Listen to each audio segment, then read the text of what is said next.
Vamos a hablar un poco sobre lo que es el sistema inmunitario, ¿no? Y vemos que el sistema inmunitario distingue lo propio de lo ajeno y elimina del cuerpo las moléculas y las células ajenas potencialmente nocivas, ¿no? El sistema inmune también puede reconocer y destruir células anormales derivadas de tejidos del huésped. Cualquier molécula capaz de ser reconocida por el sistema inmunitario se considera un antígeno, ¿no? Entonces, algo extraño en nuestro cuerpo. Nosotros tenemos barreras en nuestro organismo. La piel, la córnea, las mucosas, de todos los aparatos donde haya tejido epitelial, constituyen una barrera física, que es la primera línea de defensa del cuerpo, ¿no? Algunas de estas barreras tienen funciones inmunitarias activas. Vemos, por ejemplo, lo que es epidermis, ¿no? Externa queratinizada. Los queratinocitos secretan péptidos antimicrobianos, defensinas, y las glándulas sebáceas y sudoríparas secretan sustancias inhibidoras para los microorganismos, ¿no? Por ejemplo, ácido láctico, ácidos grasos, ¿no? Además de muchas células inmunitarias, ¿no? Como hay los mastocitos, los linfocitos intraepiteliales, las células de Langerhans, que son presentadoras de antígeno, ¿no? También estas residen en la piel. La córnea, ¿no? Los neutrófilos alcanzan la córnea a través de los vasos en el limbo y destruyen a los microorganismos por fagocitosis, ¿no? Entonces, la mucosa de los aparatos respiratorio, digestivo y urogenital también contienen sustancias antimicrobianas, ¿no? Como la lisozima, la lactoferrina y el anticuerpo IgA. La rotura de las barreras anatómicas pueden desencadenar dos tipos de respuestas inmunitarias, la que conocemos, ¿no? Como innata y la adquirida. Muchos de los componentes celulares, como por ejemplo el complemento, las citocinas y los reactantes de fase aguda, participan en la inmunidad innata y adquirida. No vamos a desarrollar todo hoy día, ¿no? La inmunidad innata, natural, es eficaz sin la exposición previa a un antígeno, es decir, hay una memoria inmunológica, así puede responder de inmediato a un invasor. La inmunidad innata reconoce también moléculas de antígeno que se encuentran ampliamente distribuidas y no solo un microorganismo o una célula específica, ¿no? Sus componentes incluyen células fagocíticas, como los neutrófilos, monocitos, macrófagos, células linfoides innatas, por ejemplo, células natural killer, y los leucocitos polimorfo nucleares. Las células fagocitarias, neutrófilos en la sangre y los tejidos, monocitos en la sangre, macrófagos en los tejidos, ingieren y destruyen los antígenos invasores, ¿no?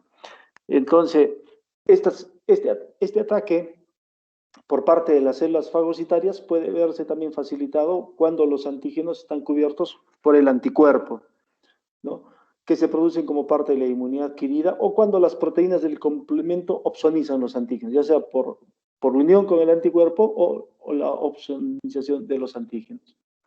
Luego tenemos las células natural killer, que matan células infectadas por virus y algunos tumores, ¿no? También en la inmunidad innata, los leucocitos polimorfonucleares, como los neutrófilos, eosinófilos, basófilos, los mastocitos y las células mononucleares, monocitos, macrófagos, liberan mediadores inflamatorios.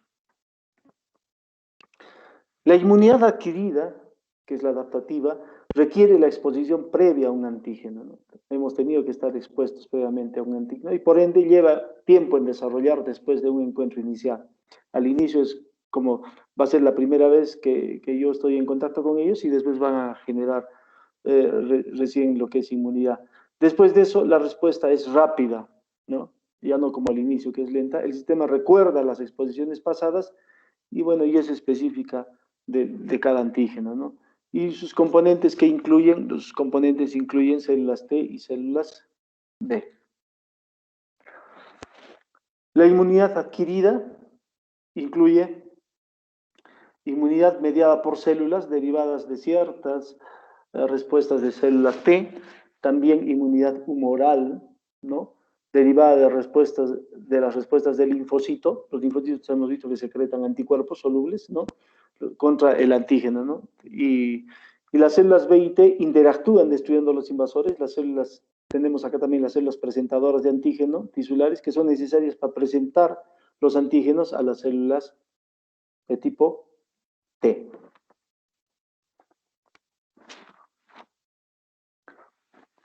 La defensa, ¿cómo hay una respuesta inmunitaria? La defensa inmunitaria satisfactoria requiere de activación, regulación y resolución de la respuesta inmunitaria. Cuando hablamos de activación, las células del sistema inmunitario se activan cuando un antígeno extraño es reconocido por los receptores de la superficie celular. Estos receptores de la superficie celular pueden ser ampliamente específicos, ¿no? Como por ejemplo receptores de reconocimiento del patrón, como los receptores de manosa, los depuradores y el de tipo TOL en las células dendríticas y otras células. También hay anticuerpos altamente específicos, ¿no? Anticuerpos expresados sobre las células B o receptores de células T expresados sobre las células mismas T, ¿no? Los receptores de especificidad a veces de especificidad amplia reconocen patrones algunas veces moleculares, ¿no? Asociadas con microorganismos patógenos comunes como los liposacáridos, gram negativos, polipeptidoglucanos, gram positivos, etcétera, ¿no? Los dinucleótidos de citosina guanina no metilados también pueden estar en esto. El RNA viral de doble cadena también. Estos receptores también pueden reconocer moléculas que son producidas por las células humanas sometidas a estrés o infección, llamadas también patrones moleculares asociadas al daño, ¿no? La activación también se produce cuando los complejos antígeno-anticuerpo y complemento microorganismo se unen a los receptores de superficie de la región del fragmento cristalizado, la fracción C, ¿no? De la inmunoglobulina G, ¿no? Y al complemento C3b y C3b también. Una vez reconocidas, el antígeno, en este caso, el complejo antígeno-anticuerpo o el complemento microorganismo son internalizados. La mayoría de los microorganismos mueren después de ser fagocitados, pero otros inhiben la capacidad de destrucción celular del fagocito, ¿no? Entonces, en tales casos, algunas citocinas derivadas del linfocito T, sobre todo el interferón gamma, estimula al fagocito para que produzca más enzimas líticas y otros productos microbicidas, por lo tanto va a potenciar su capacidad para destruir o secuestrar a un microorganismo. A no ser que el antígeno sea fagocitado rápidamente y degradado por completo, que es un acontecimiento muy inusual, se desencadena una respuesta inmunitaria adquirida a través del reconocimiento del antígeno por receptores altamente específicos sobre la superficie de las células B y T. Esta respuesta se inicia en el vaso por los antígenos en circulación, en los ganglios linfáticos regionales para antígenos tisulares, en tejidos linfoides asociados a mucosas, ¿no? Amígdalas, adenoides, las placas de Peyer, para los antígenos mucosos.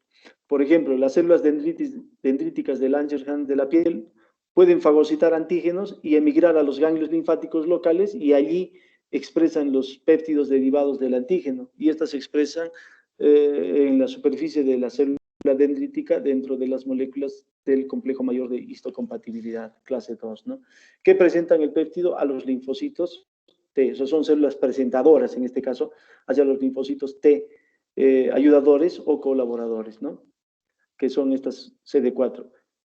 Cuando el linfocito TH o T-helper se une al complejo mayor de histocompatibilidad, péptido recibe diversas señales coestimuladoras que pueden ser inhibidas por algunos fármacos inmunodepresores, ¿no?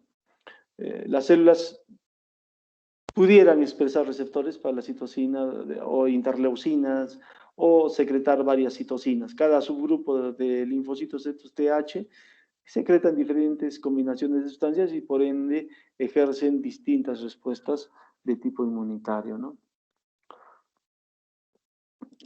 Las moléculas del complejo mayor de histocompatibilidad de clase 2 suelen presentar péptidos derivados de antígenos extracelulares, o sea, son exógenos. Por ejemplo, muchas bacterias, ¿no? Pueden tener antígenos extracelulares a los linfocitos CD4-TH. Por el contrario, las moléculas del complejo mayor de histocompatibilidad de clase 1 presentan péptidos derivados de antígenos intracelulares.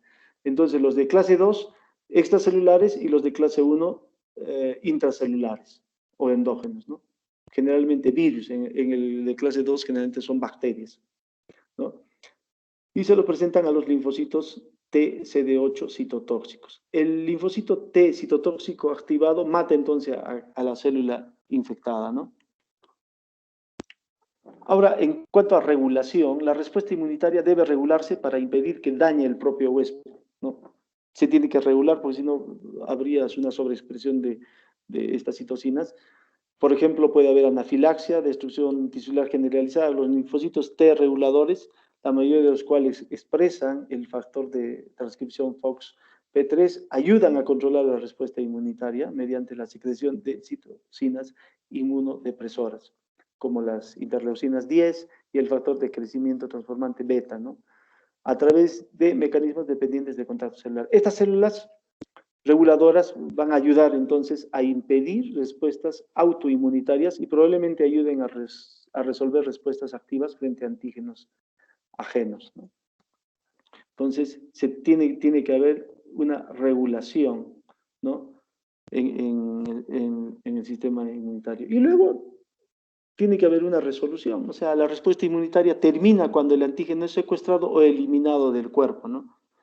Sin un estímulo por parte del antígeno, la secreción de citocina cesa y los linfocitos C citotóxicos activados sufren apoptosis. Entonces, la apoptosis marca a una célula para su inmediata fagocitosis, lo que evita el vertido del contenido celular y el desarrollo de la consiguiente inflamación. Los linfocitos B y los linfocitos T que se han diferenciado en células de memoria se libran de este destino, ¿no? Entonces, ahí termina lo que es la respuesta inmunitaria. Y esto brevemente vamos a mencionar también algunos conceptos esenciales en geriatría.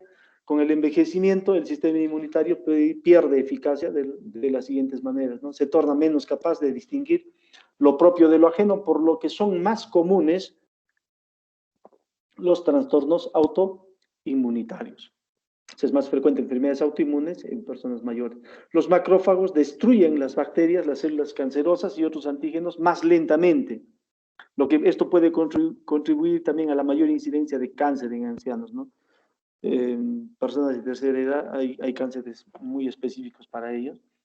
Los linfocitos T no responden tan rápidamente también a los antígenos. Hay un menor número de linfocitos que pueden responder a los antígenos nuevos. El cuerpo que envejece puede producir menos complemento en respuesta a infecciones bacterianas. Entonces, aunque la concentración de anticuerpos no disminuye en forma significativa, la afinidad de unión del anticuerpo al antígeno sí se reduce, ¿no? Por lo posible, contribuye con la mayor incidencia de neumonías, gripes u otro proceso infeccioso, ¿o no?, en el anciano, y esto va a incrementar el riesgo de muerte debido a estos trastornos en las personas de edad avanzada. Estos cambios también pueden explicar en parte por qué las vacunas son menos efectivas en los ancianos, ¿no? Entonces, vamos a revisar brevemente componentes celulares del sistema inmunitario y tenemos las células presentadoras del antígeno. Aunque algunos antígenos pueden estimular la respuesta inmunitaria directamente, las respuestas inmunitarias adquiridas, dependientes del linfocito T, necesitan de células presentadoras de antígeno, las CPAs, ¿no?, para presentar péptidos derivados del antígeno dentro de la molécula del complejo mayor de histocompatibilidad. Entonces, tiene que haber una célula que presente al linfocito T, ¿no?, las células presentadoras. Los antígenos intracelulares, por ejemplo, los virus, pueden ser procesados y presentados a los linfocitos T CD8 citotóxicos por cualquier célula nucleada, porque todas ellas expresan moléculas del complejo mayor de histocompatibilidad clase 1, ¿no?, mediante proteínas codificadas que interfieren en este proceso. Algunos virus, por ejemplo, citomegalovirus, pueden evadir la eliminación en este caso, ¿no? Los antígenos extracelulares, por ejemplo, de muchas bacterias, deben ser procesados en péptidos y formar complejos con las moléculas de superficie del complejo mayor de histocompatibilidad clase 2 en las células presentadoras del antígeno, ¿no? Para que puedan ser reconocidos por los linfocitos T, ¿no?, o ayudadores, que son los CD4. Las siguientes células expresan de manera constitutiva moléculas del antígeno de compatibilidad del mayor, clase 2, y por lo tanto actúan como células presentadoras de antígeno profesionales. En este caso, ¿quiénes son principalmente las células presentadoras de antígeno? Las células dendríticas, los monocitos, los macrófagos y las células B. Las células dendríticas están presentes en la piel, ya vimos anteriormente, como células de Langerhans, los ganglios linfáticos y en tejidos de todo el cuerpo. Las células dendríticas de la piel actúan como células presentadoras de antígeno, centinelas que captan el antígeno y después viajan hasta los ganglios linfáticos locales donde pueden activar a los linfocitos T, ¿no? Ya vimos eso anteriormente. Las células dendríticas foliculares son una línea diferente. No expresan moléculas del MHC clase 2, por lo tanto, no presentan antígenos a los linfocitos T ayudadores, ¿no?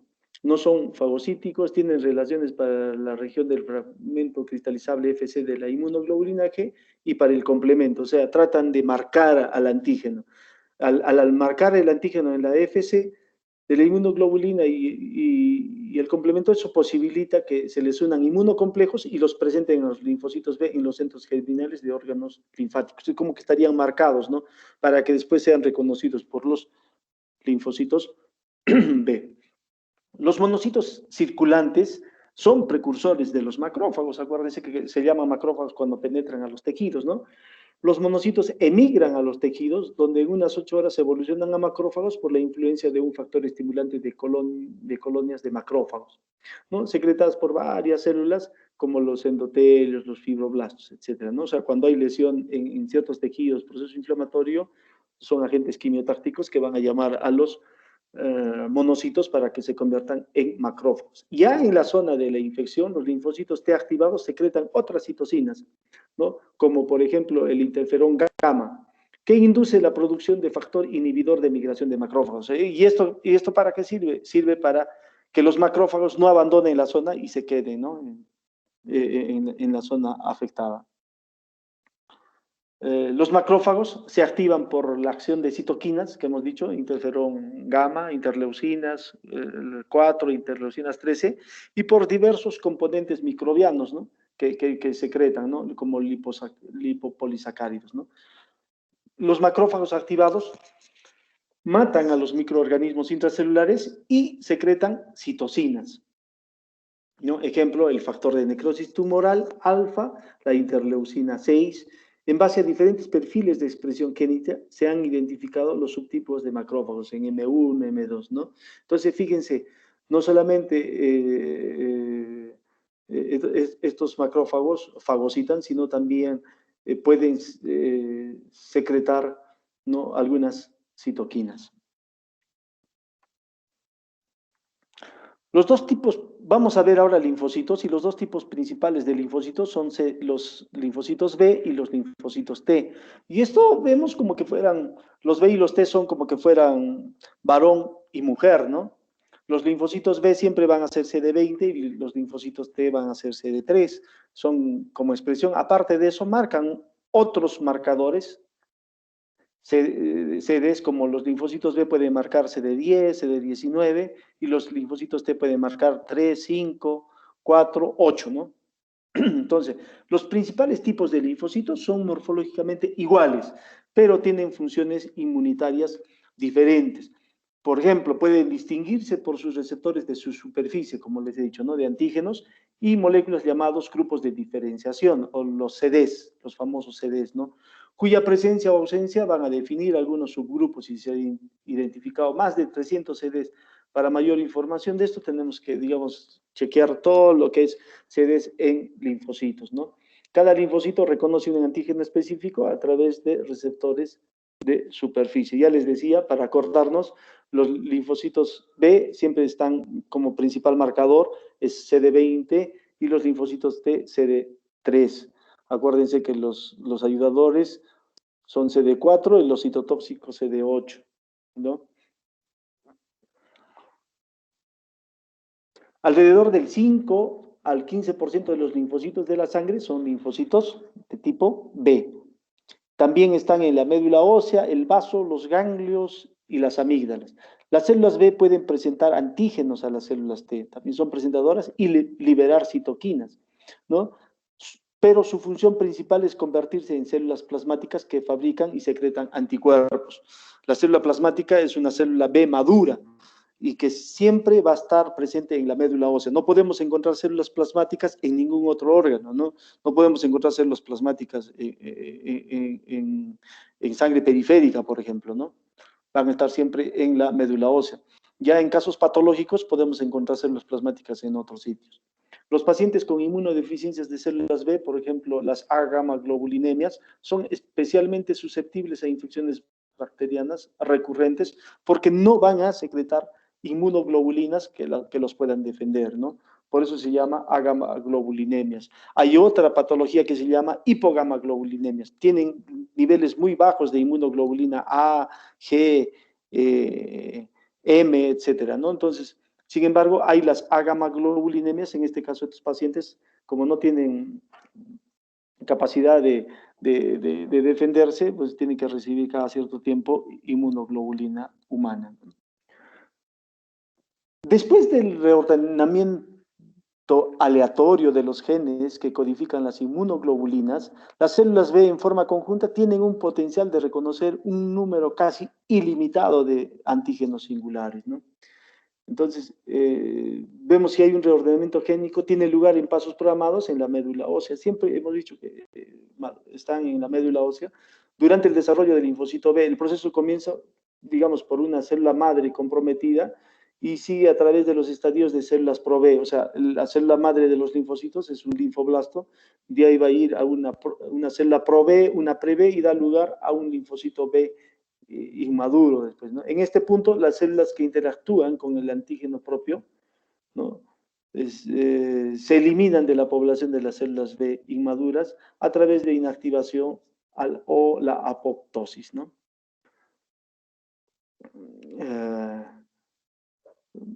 Podemos decir también en esta parte que las células que no se eliminan, ¿no? Pueden continuar desarrollándose para dar linfocitos B maduros y vírgenes, dejar la médula y entrar en los órganos linfáticos periféricos donde pueden encontrar al antígeno, ¿no? Entonces van a madurar en el ganglio. Sus respuestas hacia los antígenos tienen dos etapas, una respuesta inmunitaria primaria y una respuesta inmunitaria secundaria. Cuando los linfocitos B maduros, vírgenes, se encuentran con el antígeno por primera vez, estas células se convierten en linfoblastos, o sea, se vuelven inmaduros. Sufren una proliferación clonal. Al ser inmaduros, ya con memoria, sufren una proliferación clonal, ¿no? Y se diferencian en linfocitos de memoria, ¿no? Que pueden responder al mismo antígeno en el futuro o en células plasmáticas secretoras de anticuerpos ya dirigidos contra ese antígeno. La respuesta inmunitaria secundaria es la anamnésica o de refuerzo, o digamos ocurre cuando los linfocitos B de memoria y los TH se vuelven a exponer al mismo antígeno, los linfocitos B de memoria proliferan rápidamente, se diferencian de células plasmáticas maduras y pronto producen grandes cantidades de anticuerpos, sobre todo IgG debido a un cambio de isotipo inducido por el linfocito T. O sea, la respuesta va a ser mayor. El anticuerpo se libera en la sangre y en otros tejidos donde pueda reaccionar con el antígeno. De este modo, tras la exposición, la respuesta inmunitaria es más rápida y eficaz, ¿no? Viendo en la respuesta inmunitaria primaria, por ejemplo, después de una exposición, en la primaria podría haber también una producción de inmunoglobulina M sobre todo, ¿no? La respuesta en este caso de la primaria es lenta e inicialmente podría proporcionar una inmunidad protectora ilimitada. Y hemos visto que la respuesta inmunitaria secundaria es más rápida y es eficaz porque ya tiene, ¿no?, memoria en los linfocitos. En cuanto a las células T, los linfocitos T se desarrollan a partir de células progenitoras de la médula ósea que viajan hasta el timo, donde sufren una selección rigurosa y hacen maduración, ¿no? Existen tres tipos principales de linfocitos T, los T helper, los T reguladores y los T citotóxicos, ¿no? En la selección de los linfocitos T, por ejemplo, que reaccionan contra un antígeno propio presentado por moléculas del complejo mayor de histocompatibilidad, ¿no? Son eliminadas por apoptosis, lo que limita la probabilidad de autoinmunidad, ¿no? O sea, vamos con eso, al tener apoptosis, esta posibilidad de autoinmunidad ya no se da. Solo los linfocitos T que pueden reconocer el antígeno ajeno forman complejos con las moléculas del MHC propio, dejan el timo y viajan a la sangre y a los tejidos linfáticos, ¿no? Es importante eso. La mayoría de los linfocitos T maduros expresan CD4 o CD8 y tienen receptores del tipo IgG que produce, que se une, perdón, al antígeno en la superficie llamados receptores del linfocito T, ¿no? Los TCR, receptores del linfocito T. Hay dos tipos de TCR, los TCR alfa-beta y los TCR gamma-delta, ¿no? Los alfa-beta están compuestas de cadenas alfa y beta presentes en la mayoría de células T y los gamma-delta compuestas o presentes en una pequeña población de células T. Fíjense qué importante es. A veces cuando hay neoplasias, existen neoplasias, por ejemplo, en el caso de leucemias, que son neoplasia de células pre-B, pro-B, o B común o B maduras, que ya las B maduras ya corresponderían a neoplasias de tipo crónico. Las agudas generalmente son inmaduras. Lo mismo ocurre cuando hay neoplasias de células de linfocitos BT, digamos, maduros, ¿no? En este caso hay un linfoma, por ejemplo, linfoma de células T alfa-beta, linfoma de células T gamma-delta, ¿no? Entonces, hay linfomas de células T NK, por ejemplo, ¿no? Ocurre en los diferentes tipos de linfocitos, ¿no? Bueno, para que los linfocitos alfa-beta se activen, el TCR debe unirse al antígeno del complejo mayor de histocompatibilidad. También deben interactuar con moléculas accesorias coestimuladoras, como el CD38, que en la célula T interactúa con CD80, CD86 en las células presentadoras de antígeno. De otro modo, los linfocitos T se tornan anérgicos o mueren por apoptosis, ¿no? O sea, no responderían, ¿no?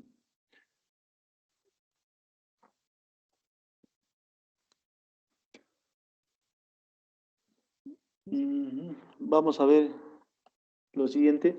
Este es un modelo de dos señales para la activación del linfocito T. Las cadenas alfa y beta del receptor de células T se unen al antígeno. Fíjense, las cadenas, ¿no? Este TCR se unen al, al complejo, se unen al antígeno, complejo mayor de histocompatibilidad, ¿no? En una célula presentadora de antígeno, y el CD4 o el CD8 interactúan, acá en este caso van a interactuar con el complejo mayor de histocompatibilidad. Ambas acciones estimulan al linfocito, que es la primera señal, a través de las cadenas accesorias de CD3, ¿no? Estas son las cadenas accesorias de CD3. Sin embargo, si la segunda señal, coactivación del SOT, es enérgica o tolerante, y este TCR es estructuralmente homólogo, es similar al receptor del linfocito B, ¿no? En este caso, esta es una célula presentadora de antígeno, ¿no? Que está presentando al antígeno y tiene que ser, en este caso, similar. Los linfocitos T, los otros que conocemos, los helper o los linfocitos colaboradores, los TH, suelen ser generalmente CD4, pero pueden ser también CD8. Se diferencian a partir de los linfocitos T0 o de una de las siguientes células. Los linfocitos TH1, en general, los TH1 estimulan la inmunidad mediada por célula a través de los linfocitos T citotóxicos y los macrófagos, y por lo tanto están involucrados en la defensa contra patógenos intracelulares. Hemos dicho, ¿no? Entonces los TH1 intracelulares, como por ejemplo virus, también puede estimular la producción de algunos serotipos de anticuerpos. En cambio, las TH2 son particularmente adeptas a promover producción de anticuerpos por células B, ¿no? Las otras estimulan la producción por células T, los TH1 y los TH2 estimulan la producción de anticuerpos por células B. Es una inmunidad de tipo humoral y por lo tanto están particularmente involucrados en dirigir respuestas hacia patógenos extracelulares, en este caso una respuesta hacia bacterias o hacia parásitos. Sabemos todos que los virus necesitan estar dentro de la célula, ¿no? Entonces, la respuesta va a ser mediada por linfocitos TH1. Los linfocitos TH17 estimulan la inflamación del tejido, ¿no? Entonces, acá les puse un cuadrito donde hay algunas funciones de las células T. TH1, por ejemplo, producen interferón gamma, interleucina 2, linfotoxina, y estas van a facilitar las respuestas de los macrófagos linfocitos T citotóxicos. Las TH2 secretan interleucinas 4, 5, 6, 10, 13 y estimulan la producción de anticuerpos por parte de los linfocitos B, ¿no? TH2 con linfocitos B, TH1 con linfocitos T. Los TH17 hemos dicho que estimulan la respuesta inflamatoria y secretan interleucinas 17, 21, 22. Y los reguladores son sustancias producidas, la interleucina 10, 35, el TGF-beta, y la función principal elimina la respuesta inmunitaria, está regulando, ¿no? Los TC, los citotóxicos, ¿no? Producen perforinas, granzimas, citocinas y matan a las células infecciosas, ¿no? Por mecanismo de citocinas. Las células TNK activadas producen interleucinas 4, interferón gamma y contribuyen a regular las respuestas de tipo inmunitaria, ¿no? La distinción entre los linfocitos TH tiene importancia clínica. Por ejemplo, en la lepra tuberculoide domina la respuesta TH1 y en la lepra lepromatosa una respuesta TH2. La respuesta TH1 es característica de ciertas enfermedades autoinmunitarias, diabetes, esclerosis múltiple, y una respuesta TH2 estimula la producción de inmunoglobulina E y el desarrollo de trastornos alérgicos, ¿no? Como así también contribuye a que las células B produzcan autoanticuerpos o en algunos trastornos inmunitarios, por ejemplo, como la enfermedad de Graves y la miastenia gravis, ¿no? Los linfocitos TH17, hemos dicho que median su papel en la inflamación, también pueden contribuir a los trastornos autoinmunitarios como la psoriasis, la artritis reumatoidea. Los pacientes con inmunodeficiencias que se caracterizan por células TH defectuosas, ¿no? Por ejemplo, el síndrome de hiper-IgE, son específicamente susceptibles a la infección por Candida albicans o Staphylococcus aureus. El síndrome de hiper-IgE es un síndrome donde hay una excesiva producción de inmunoglobulina E, por lo tanto puede ocasionar daño en otros órganos, incluido corazón. Los linfocitos T reguladores, los supresores, ¿no? Median la supresión de respuestas inmunitarias y suelen expresar el factor de transcripción, FOXP3. Comprenden subgrupos funcionales de linfocitos CD4 o CD8 que se desarrollan dentro del timo, ¿no? O de células T convencionales al encontrarse con el antígeno en la periferia. Los linfocitos T reguladores también secretan citocinas como factor de crecimiento transformante, beta e interleucina 10 con propiedades inmunosupresoras o suprimen la respuesta inmunitaria por mecanismos que se requieren. El contacto entre células involucra moléculas de superficie celular, ¿no? Como CTLA4 y CD25. Los pacientes con mutaciones funcionales en FOXP3 desarrollan trastornos autoinmunitarios, ¿no?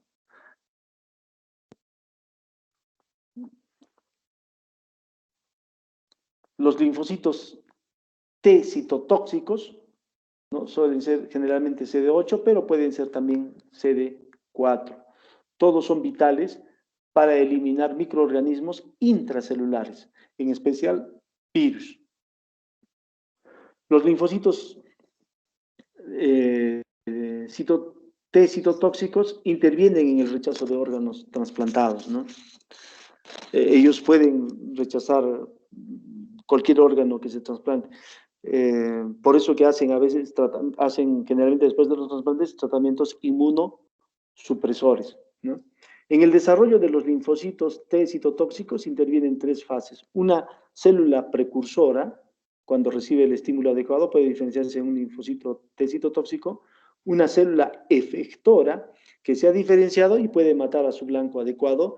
Y una célula memoria, quiescente, que no se estimula más, pero está preparada para convertirse en efectora cuando es reestimulada por la combinación original del antígeno unido al complejo mayor de histocompatibilidad.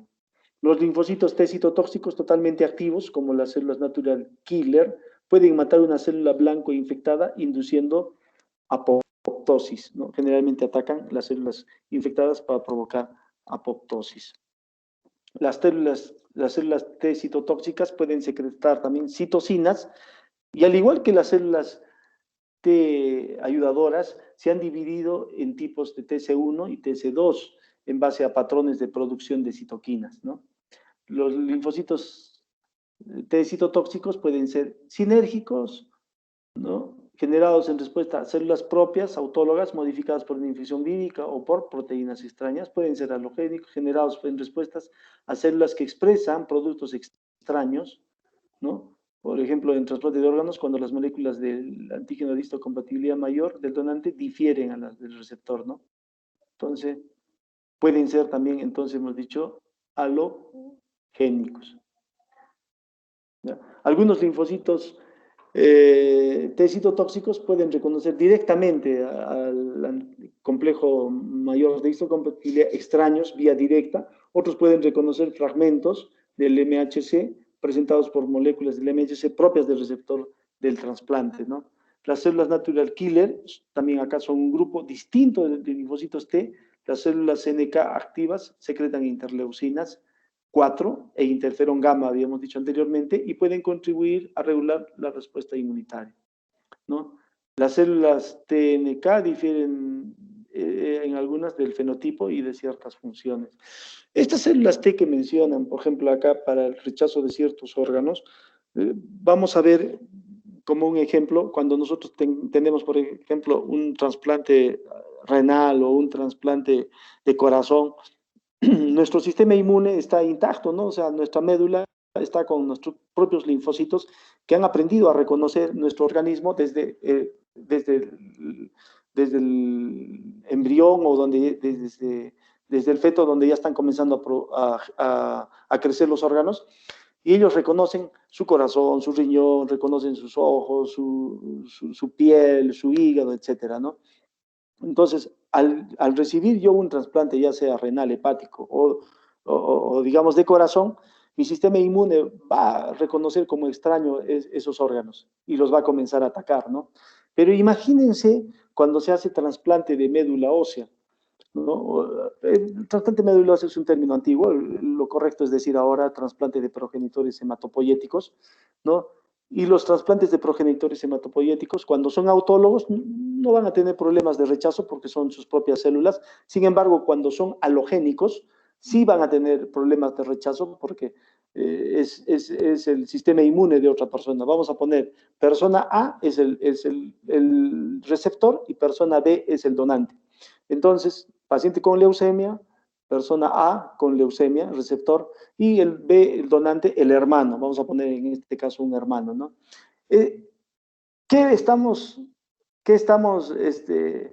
trasplantando? Células madre de la persona B hacia la persona A. Y estas células madre que se van a reproducir en la persona A van a desarrollar sus propios linfocitos, van a desarrollar linfocitos de todos los tipos que hemos visto, linfocitos B, linfocitos T, van a desarrollar los diferentes tipos de glóbulos blancos, etcétera, y crean su propia inmunidad. Y cuando comienzan a desarrollarse en un organismo que no es el suyo, comienzan a desconocer todo, ¿no? Ya no es lo mismo que mi sistema inmune no reconocía el corazón que me han puesto o el riñón que me han puesto, ¿no? Solo rechazo ese órgano. En el otro caso es otro sistema inmune de otro organismo que ha entrado a mi cuerpo y cuando comienza a desarrollar, comienza a desconocer todo. Dice, este no es mi ojo, este no es mi corazón, este no es mi riñón, este no es mi hígado, no es mi piel, y comienza pues a destruir todo, ¿no? Esos pacientes tienen que recibir, por ejemplo, una inmunosupresión muy, muy fuerte para que no puedan atacar, y esto se llama reacción de injerto contra huésped, ¿no? Entonces, a eso más o menos se refería en este caso, ¿no? Ahora, vamos a ver, los linfocitos T forman parte del sistema de vigilancia inmunitaria y se desplazan por el torrente sanguíneo y por el sistema linfático. Cuando llegan, por ejemplo, a un ganglio linfático o a un órgano linfático secundario, buscan sustancias extrañas, antígenos que se hayan quedado atrapados ahí, ¿no? Sin embargo, antes de que un linfocito T pueda reconocer a un antígeno y reaccionar ante él, este debe haber sido procesado y presentado al linfocito T por parte de otro glóbulo blanco, ¿no? Denominado, como hemos dicho, las células presentadoras. ¿Y quiénes eran las células presentadoras? Las células dendríticas, los macrófagos y los linfocitos B, que son los que nos presentan el antígeno hacia el linfocito T, ¿no? Entonces, y recién, pues va a haber una respuesta por parte del linfocito T. Tenemos otras células que son los mastocitos, ¿no? Los mastocitos que se encuentran en los tejidos tienen una función parecida a los basófilos circulantes en sangre. O sea, cuando el basófilo está en sangre, bueno, sigue como basófilo y cuando sale a los tejidos son las células llamadas mastocitos, ¿no? Los gránulos de los mastocitos mucosos contienen triptasa y condroitin sulfato. Los gránulos de los mastocitos tisulares contienen triptasa, quimasa y heparina. Y al liberar estos mediadores, los mastocitos ejercen una función clave en la generación de respuestas inflamatorias agudas protectoras. Los basófilos y los mastocitos son fuente de reacciones de hipersensibilidad tipo 1 asociada a alergia atópica. La degranulación también puede desencadenarse por los fragmentos de anafilotoxina del complemento C3A y C5A. Tenemos acá otro tipo de células que son las células natural killer, ¿no? Las NK. Las células natural killer típicas pertenecen a una categoría de células denominadas colectivamente células linfoides innatas, que también incluyen ILC1, ILC2 y el ILC3. Las células natural killer constituyen el 5 al 15% de las células mononucleares de la sangre periférica y tienen un núcleo redondo y citoplasma granular, ¿no? La mayor parte de los linfocitos generalmente no tienen gránulos en el citoplasma, ¿no? Citoplasma azurófilo, o sea, de color celeste, con un núcleo céntrico, algunos tienen un núcleo excéntrico con una cromatina un poco engrosada, ¿no? Sin embargo, cuando vemos un linfocito que tiene gránulos dentro del citoplasma, podemos estar viendo un linfocito natural killer, ¿no? Inducen apoptosis en las células anómalas e infectadas a través de varias vías, al igual que otras células linfoides innatas. Carecen de receptores específicos de antígenos, sin embargo, la evidencia reciente sugiere que algunas células natural killer tienen una forma de memoria inmunológica. Sus marcadores de superficie, los CDs que hemos visto, que hemos mencionado, que mejor caracterizan a la célula natural killer, son CD2, CD3 negativo, CD4 negativo, CD8 positivo y CD16 positivo, ¿no? Un receptor para la fracción C de la inmunoglobulina G y el CD56 positivo. Fíjense que a pesar de que es una célula T, no marca el CD3 ni el CD4, ¿no? Las células TNK típicas se consideran importantes para la vigilancia contra los tumores. Los linfocitos NK también pueden secretar varias citocinas, interferón gamma, habíamos dicho, interleucina 1, interferón alfa, son una fuente importante de interferón gamma en este caso, ¿no? Al secretar interferón gamma, las células NK pueden influir en el sistema inmunitario adquirido al favorecer la diferenciación de los linfocitos T ayudadores de tipo 1 e inhibir a los linfocitos T ayudadores de tipo 2, ¿no? Estas células NK pueden expresar receptores de activación e inhibición, ¿no? Los receptores de activación pueden reconocer varios ligandos sobre las células, ¿no? Sobre las cadenas A, B, relacionadas con las moléculas del complejo mayor de histocompatibilidad clase 1, ¿no? Los pacientes con deficiencias de células NK, algunos tipos de inmunodeficiencia combinada, habíamos dicho, ¿no? Son especialmente susceptibles a infecciones por herpes virus y papiloma humano, mientras que un exceso de células NK podría contribuir a desarrollos de enfermedades autoinmunes. O sea, una deficiencia siempre va a ser susceptible, está haciendo una inmunosupresión, mientras que un exceso puede contribuir al desarrollo de enfermedades autoinmunes, ¿no? Estos son los más conocidos, se llaman los granulocitos o leucocitos polimorfonucleares también, que ustedes ya los conocen. Eh, eh, Contienen gránulos dentro del citoplasma, ¿no? Gránulos eosinófilos en el eosinófilo, gránulos basófilos en el basófilo y gránulos neutros, por eso se llama neutrófilos, ¿no? ¿No? Son las tres células llamadas granulocitos y luego tenemos las células mononucleares, en este caso, que son los monocitos y los linfocitos. ¿Cuál es la diferencia? Por eso en sangre periférica los conocemos como mononucleares y polimorfonucleares, ¿no? Los neutrófilos, entonces, constituyen del 40 al 70% de todos los leucocitos circulantes, son la primera línea de defensa contra las infecciones. Los neutrófilos maduros tienen una vida media de aproximadamente 2 a 3 días, algunos dicen incluso de 24 a 48 horas, o sea, viven muy poco. Durante las respuestas inflamatorias agudas, perdón, antes de pasar esto, ¿por qué viven tan muy poco? Por eso que en algunas patologías, como anemia aplásica, no sé si comparse con alguno de ellos, en anemia plástica, por ejemplo, ¿qué hace? El organismo deja de producir sangre, ¿no? Y de pronto cuando vemos un hemograma con predominio de linfocitos. Entonces, falsamente podemos creer nosotros que se están produciendo linfocitos en forma excesiva. Sin embargo, es porque los neutrófilos están viviendo poco tiempo y acuérdense que algunos linfocitos viven meses e incluso años. Entonces, son los que están circulando, ¿no? Los linfocitos que viven meses. El paciente que hizo anemia plástica ya no está produciendo muchas células y los neutrófilos viven poco tiempo, por lo tanto, disminuyen en porcentaje.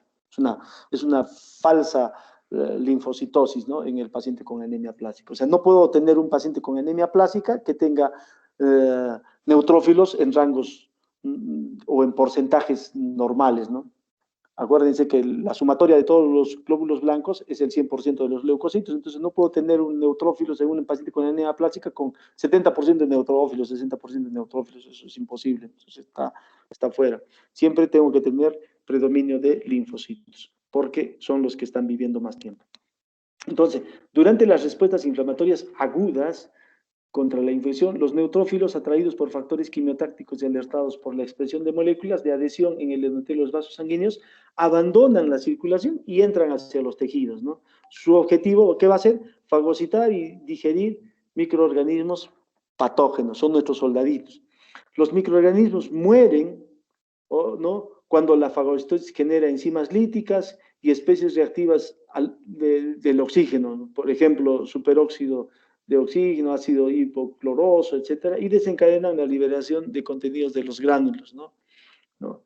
Defensinas, proteasas, proteínas bactericidas, etcétera, ¿no? También se libera histonas, DNA, y junto con el contenido de sus gránulos, como la elastasa, se producen estructuras fibrosas llamadas trampas extracelulares de neutrófilos en los tejidos vecinos que pueden facilitar la muerte de las bacterias al atraparlas y enfocarlas con actividad enzimática, ¿no? Entonces, los pacientes, en este caso, eh, con inmunodeficiencias que afectan la capacidad de los fagocitos para matar a los agentes patógenos, como enfermedad granulomatosa crónica, son especialmente susceptibles a infecciones bacterianas y micóticas crónicas, ¿no?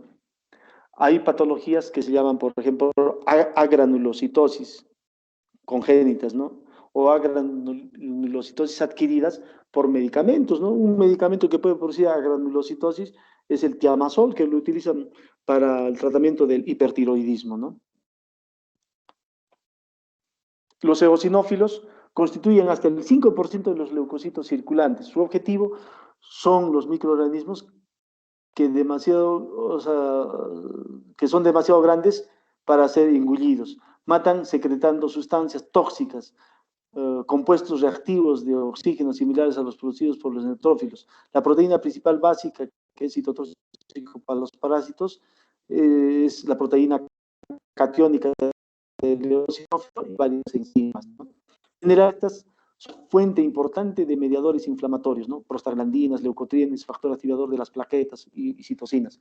Están elevadas, como hemos visto, en infecciones de tipo parasitario, infecciones, reacciones inflamatorias tipo alérgicas, tipo asma, ¿no? Y la misma urticaria, ¿no? Y también pueden estar aumentados en casos de síndromes hipereosinofílicos, que ya está considerado como una neoplasia, ¿no? Los basófilos son otras células que los granulocitos constituyen menos del 5% de los leucocitos circulantes, son los que menos hay en sangre periférica, ¿no? Y comparten diversas características con los mastocitos. Aunque ambos tipos de células son de linaje diferente, ambos tienen receptores de alta afinidad a la inmunoglobulina E, llamados Fc epsilon, ¿no? Que es un complejo que lo vamos a llamar como FcERI. Cuando estas células encuentran ciertos antígenos, las moléculas de IgE bivalentes unidas a los receptores se entrecruzan y desencadenan la degranulación celular con la liberación de estos mediadores inflamatorios formados previamente, ¿no? que son leucotrienes, prostaglandinas, tromboxanos, ¿no? Se tiene bastante, por ejemplo, en aparato respiratorio, lo que nos va a ayudar en lo que es en la función de la broncoconstricción, ¿no?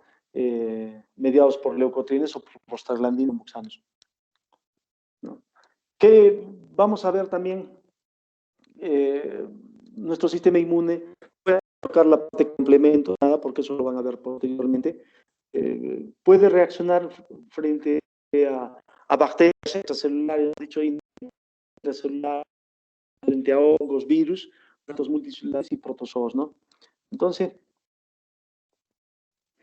acá tenemos receptores de reconocimiento de patrones, receptores tipo TOR, receptores tipo RIG, receptores como lecitina tipo C, receptores Scavenger, que van a tener diferentes funciones. La respuesta inmune frente a bacterias, cuando las bacterias invaden el organismo, son atacadas por proteínas del sistema inmunitario, hemos dicho, ¿no? Llamadas proteínas del complemento. Estas facilitan la destrucción de las bacterias a través de tres vías: la vía clásica, la vía alternativa y las vías de las lecitinas, ¿no? La vía clásica requiere la unión del anticuerpo a la superficie de las bacterias que van a ser eliminadas, ¿no? Estos anticuerpos son reconocidos por un complejo proteico de complemento llamado C1, complemento C1, que se unirá a las regiones FC de los anticuerpos. Una vez unido, C1 inicia una cascada de fragmentación y modificación de complejos, ¿no? Del complemento que resulta de la unión de diversas proteínas a la superficie de las bacterias en forma de complejo de ataque de membrana, los famosos MAC. O pueden generar opsoninas que marcan a las bacterias para ser destruidas. Tanto por la unión del FC, por lo de las opsoninas, estos van a ser reconocidos por los macrófagos en diferentes áreas del organismo.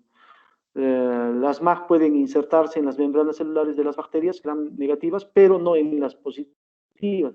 En las primeras se producen poros que permiten la entrada de moléculas de ataque a la membrana, como lisocimas, que hace a la bacteria susceptible al destrucción interna. La vía alternativa no requiere de anticuerpos para iniciarse. En esta ruta, las proteínas del complemento forman un complejo llamado C3, que se une directamente a las bacterias y activa una serie de componentes a través de cascadas de señalización, finalizando nuevamente en la formación de MACs que causan la lisis de la bacteria.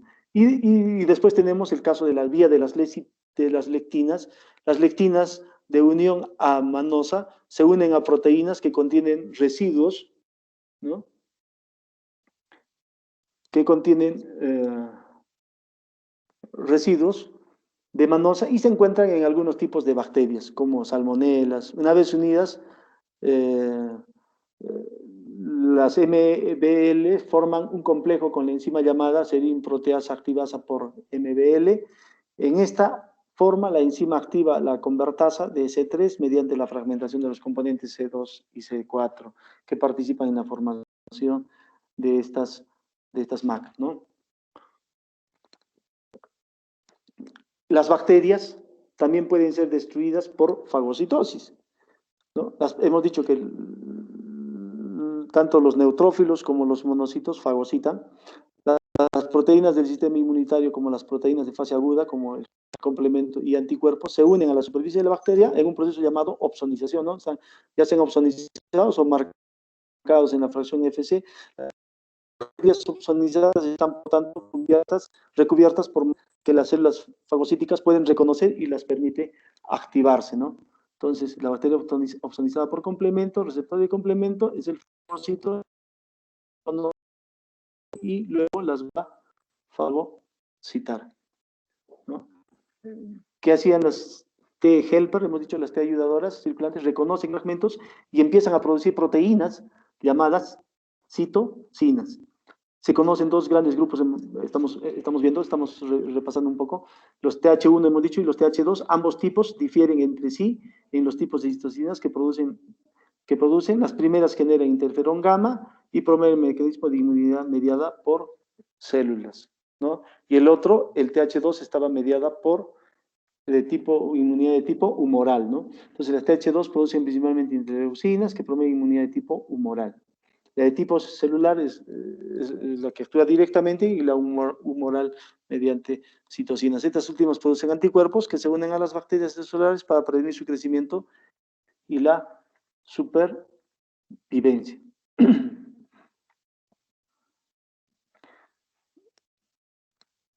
La inmunidad adaptativa, por lo tanto, es la inmunidad innata. Esta es la inmunidad adaptativa. Habíamos visto que cuando hay una bacteria, ¿no? Es reconocida por el linfocito B, los linfocitos T cooperadores para antígenos proteicos van a captar este anticuerpo y bueno, la célula plasmática en este caso va a secretar anticuerpos, ¿no? Vamos a repetir esta parte, que las células T-helper circulantes reconocen estos fragmentos y empiezan a producir proteínas llamadas citocinas, ¿no? Se conocen dos grandes grupos de células T-helper, TH1 y TH2, ambos tipos difieren entre sí. Los tipos de citocinas que producen los primeros generan interferón gamma y promueven mecanismos de inmunidad mediada por células, ¿no? Las TH2 producen principalmente interleucinas y promueven la inmunidad de tipo humoral mediante la activación de células B. La otra es mediante células T.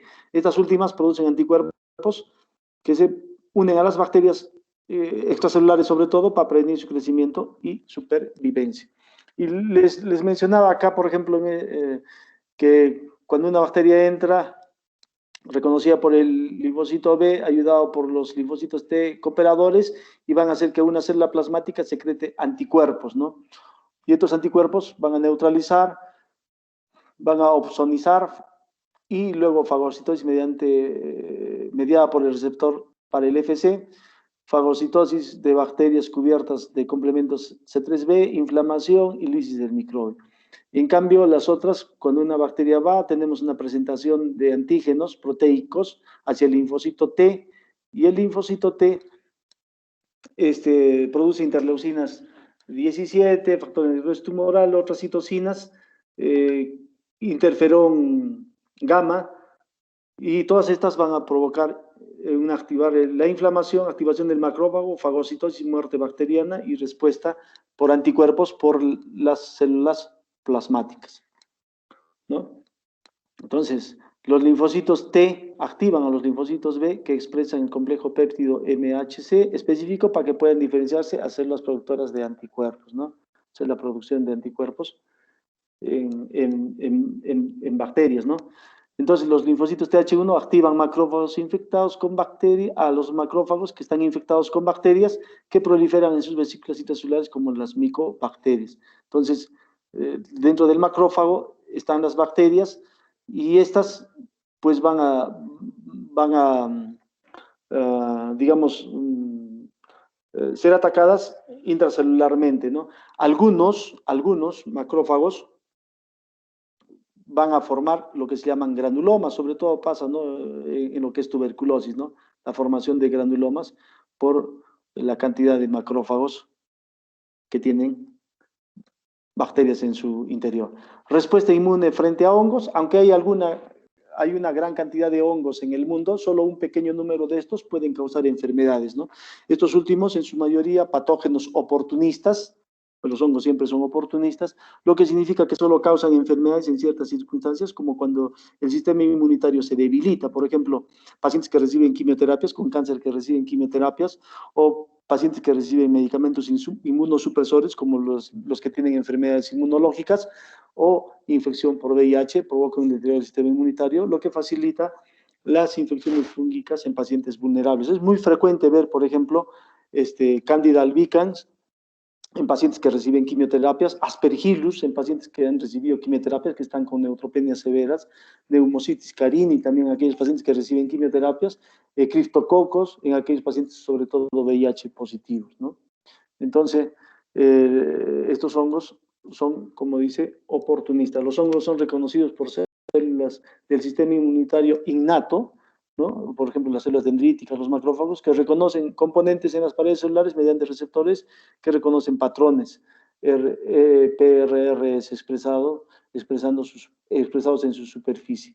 Los receptores de la lectina de tipo C, por ejemplo, son PRR particularmente importantes en la inmunidad antifúngica, aunque también están involucrados otros tipos como los receptores de tipo TOL, ¿no?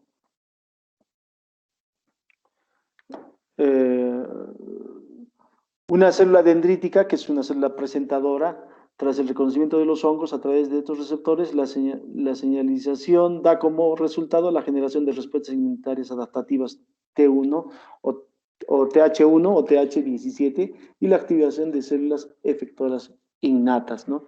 En este caso, después van a terminar con fagocitosis. Cuando las PRRS se unen a los hongos, señalizan a través de sus segmentos intracelulares o de moléculas asociadas, ¿no? FCR gamma, induciendo la fagocitosis y el inicio de mecanismos de destrucción, ¿no? Todas terminan en fagocitosis y también ayudan a impulsar el desarrollo de la inmunidad adaptativa. Esta última solo se comprende parcialmente, aunque parece que las células TCD4 que producen interferón gamma, TH1 o interleucina 17 proporcionan la mejor protección durante las infecciones, ya que facilitan la destrucción de los hongos por parte de células efectoras innatas como neutrófilos y macrófagos, ¿no? Siempre terminando en fagocitosis, ¿no? Entonces, acá vamos a ver que diferentes citocinas pueden estimular la producción de péptidos antimicrobianos, producción de mucocitocinas inflamatorias, quimiosinas inflamatorias, metaloproteasas, ¿no? Hay una estimulación de la producción y reclutamiento local de neutrófilos, masiva infiltración tisular por neutrófilos, estimulación, ¿no? Y producción de quimiosinas y citocinas inflamatorias, lo que va a condicionar a que el macrófago y el neutrófilo pues terminen fagocitando estos microorganismos, ¿no? En el caso de parásitos hemos visto, trabajan algunas interleucinas, ¿no? Hay eosinofilia, mastocitosis, estimulación de la producción de moco, hiperactividad bronquial, remodelación de la vía aérea, ¿no? Sobre todo cuando hay infecciones parasitarias por el mintus, ¿no? En virus, los virus son microorganismos intracelulares obligados, ¿no? Que generalmente ingresan a las células susceptibles usando como receptor las moléculas normales de superficie celular. Cuando el virus está dentro de la célula huésped, causa lesión celular por diferentes mecanismos. La replicación viral puede interferir con la síntesis proteica celular y provocar la muerte de la célula por lisis, liberándose muchas partículas virales nuevas, ¿no? Como virus citolíticos, ¿no? Inmunidad innata, en el caso de virus, en primer lugar, la infección viral estimula la producción por parte de las células infectadas de interferón tipo 1, que comprende dos grupos serológicamente distintas, el alfa y el beta, ¿no? El interferón de tipo 1 tiene muchas acciones biológicas. En principio, inhibe la replicación viral, estimulando la síntesis de enzimas celulares que interfieren con la replicación del ácido ribonucleico o desoxirribonucleico. También aumenta el potencial lítico de las células NK, cuya función principal es matar las células infectadas por el virus. En segundo lugar, las células NK lisan muchas células infectadas por virus, constituyendo uno de los mecanismos efectores principales en los estadios iniciales de la infección viral, ¿no? Además, el interferón tipo 1, el interferón gamma, el factor de necrosis tumoral y la interleucina 2 aumentan el potencial lítico de estas células. Entonces hay una destrucción de células infectadas mediadas por linfocitos T, ¿no? El interferón tipo 1, ¿no? Cumple una función similar. Tenemos funciones mediadas por los interferones de tipo 1, ¿no? Tornan las células vecinas refractarias a la infección, toman, ¿no?, las células vecinas refractarias a la infección viral, activan las células TNK, incrementan la expresión de las moléculas de histocompatibilidad de clase 1, incrementan la presencia antigénica a través de moléculas clase 1, favorecen el desarrollo de la memoria T y favorecen el perfil TH1, ¿no?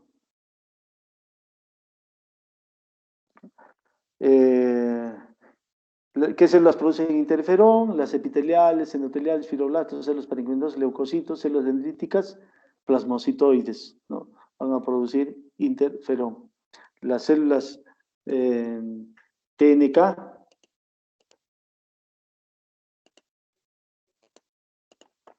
también.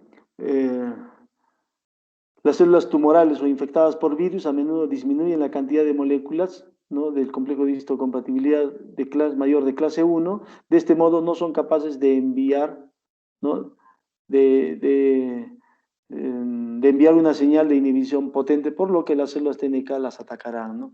Y luego provocarán lo que es muerte, ¿no? O sea, las eliminan.